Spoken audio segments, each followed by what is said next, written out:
back to the Trashion Icon. I am your host, G. Spencer Morton. In this episode, the G stands for Gee Whiz. Things got real quick, didn't they? Got a little too real, a little too quick. Together, we will turn crap into culture, garbage into glamour, and trash into trashion. In each episode, we will be exploring a new form of garbage or trash or just a wasted material and find a new and exciting way to transform it from trash into fashion, aka Trashion. Taking inspiration from fashion history, designers, artists, ideas, concepts, vibes, if you will, we will create an entirely new garment. Everything I use will be garbage, secondhand, or recycled in some way. I make no guarantee it will be a success, but I do guarantee it will be an adventure. Hi everyone. How are you? How are you doing? Like, how are you doing? You know, it's been a tough time, September of 2021. Can't believe it's 2021 at all. It feels like, much like 2020, it's just kind of this time between time, this year between years. Recently, I've been working with a therapist to deal with the depression that I, like many others, have developed during this strange time between time. We've really been working on feeling your feelings, like really feeling your feelings. I have a tendency to kind of intellectualize my feelings, as my therapist tells me. It's been a lot to feel, hasn't it? It's been a lot to process and to take in, and it's easy to just kind of not want to do that at all. The more I've learned to like feel my feelings, the more I've recognized how many other people are also just not feeling their feelings. Like, they're so tired of feeling all their feelings about what's happening. We're all kind of checked out. And I think what that feeling is that we're all kind of experiencing is fragility. I think we're all feeling a little fragile right now, a little unstable, a little delicate. And that can manifest in so many different ways. It can manifest in anger, or toxic positivity, or delusion, or in my case, and maybe yours, depression. It's so easy to feel like nothing good will ever happen again.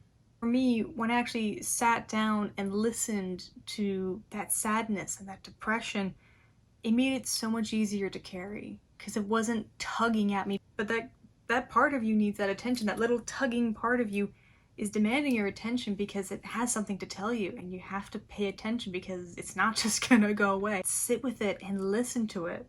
Much like having a small child that you are responsible for, you have to pay attention to it. It's inconvenient, it's annoying, it often doesn't know how to communicate in full sentences or, process a coherent thought, but you have to hear it out and kind of work through it. I had planned this month's project before I hit my depression valley, and I feel like it was kind of a subconscious way for me to process these feelings of insecurity. I've been very interested in heelless shoes for years now.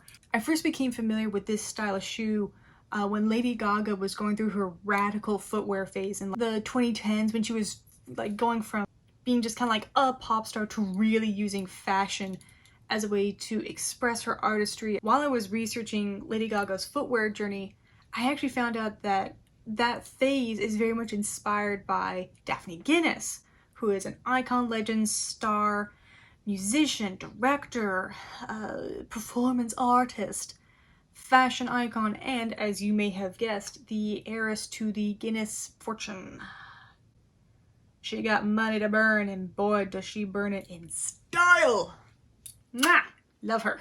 She's such a level of committed to the arts and her arts and helping other artists that, like, she eats, sleeps, breathes art, music, her philosophy, what have you. She's so much herself. For many years, if not decades, she has been walking all over the world in these tall, heelless platform shoes. Her shoes are all custom made for her, to her specifications.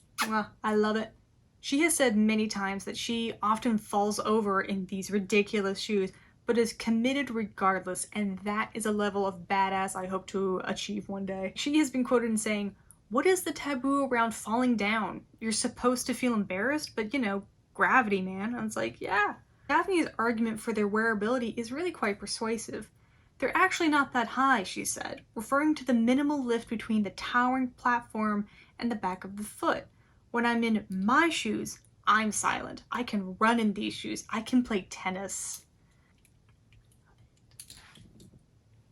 The commitment to the fashion. Commit to the fashion. Live the fashion. Become an interdimensional being of fashion. Like, I feel like there's a whole to-do right now about like bringing back late 90s fashion, Y2K fashion, but everyone just keeps bringing back like the cheap stuff that people wore on like the Disney Channel and got from like Claire's, and everyone keeps just like ignoring these incredible fashion titans. The group that included Philip Tracy and Isabella Blow and Alexander McQueen and Daphne Guinness. All of them came together and kind of revolved around each other and created this comet, this force, this cosmic level of incredible fashion and editorials. They completely changed the tide of fashion with this over-the-top, surreal, glamorous, gothic aesthetic. Like, all of them have had incredible intertwined exhibitions and projects, all informing each other and creating an entirely unique and innovative creative ecology. Like each of those designers has had one or multiple exhibitions to their impact on fashion. Alexander McQueen had one of the most successful exhibitions of all time. Look at the clothes from that time and tell me that what they wore on Friends is worth replicating. Come on, there's no competition. It's ridiculous. Initially, when I was designing this project, I was taking inspiration from the Prada Flame sandals from like 2, maybe 3 years ago, about I'm pretty sure 2019. I'm pretty sure 2019. Was I correct? So I've been thinking about these flame shoes for a couple of years now, and while I was out living my life, ignoring my feelings, and just pushing all of my feelings deep down because I just could not deal with the world literally being on fire, I went to an estate sale where there was this marvelous collection of like stripper shoes. I was walking around in them and I realized that all of the pressure was on the ball of the foot, and you don't really rely on the heel for this type of high heel. I decided these shoes were destined for a transformation. I was initially planning on modifying the shoes with like flames to reference the Prada shoes, but then I really appreciated that the shoes were like this beautiful, pure white, and it reminded me of like snow and like a melting ice cube or like a glacier falling apart into the ocean. Icicle, quartz, crystal, glacier. So while I was like thinking about how am I gonna get this icicle, quartz, glacier look, it became obvious that what I should do is just soak the shoes in borax and make a giant borax crystal, obviously. It didn't not work, but it didn't really commit to the bit. Like, some of the crystals did form at the bottom of the shoe, but not really enough to achieve my vision. After some thinking, I thought it would be such a waste to just dump the bucket and start over, so I removed the water and salvaged the borax crystals that had formed around and at the bottom of the bucket. And like any crafty kid, I knew you could get glitter and virtually any other substance to stick to any surface with the magic of Mod Podge. Oh, it's Mod Podge. I always thought it was Mod Podge. Mod Podge. It makes way more sense than Mod Podge. I built up a layer of crystals, Mod Podge, and clear sealant to help create this one-of-a-kind crystallized glass slipper that Cinderella could never pull off.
these shoes really, for me, represent the fragility that I'm experiencing, and maybe you are too. The crystals could disintegrate. I have no idea how long borax crystals last, or the glue might give out, or, you know, by the inherent design, you could just fall over.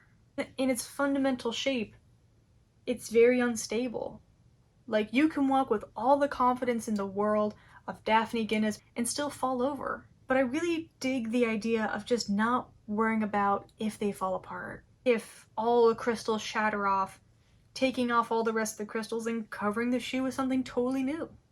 The fragility and the sort of unprecious nature and the unprecious attitude I'm approaching them with means that they can be recovered every time, because you're experiencing and allowing them to fall apart as they will, whether I love them forever or they break tomorrow. Going into the world knowing that you can always repair, you can always keep going. Living in fear that they'll shatter and break and just being really precious about it means I'll never wear them. It means I'll never go out with them because I'm gonna risk ruining them. But then what's the point of having made them if I'm just scared of breaking them all the time? Allowing things to fall apart means you can make them stronger the next time. And just like Daphne Guinness, you have to pick yourself up when you fall and keep going. I know we usually cover more about like the materials and how they impact the environment, but the last few episodes have been about plastic, and since these shoes are also just made of a hard plastic, it felt like redundant, and I really wanted to focus more on the idea of reinvention, focus more on the symbolism and emotional process that can go into Trashion or any piece of art. Using art to reflect emotions and the times that we live in, and more of my personal connection to how fashion can reflect truth or express yourself.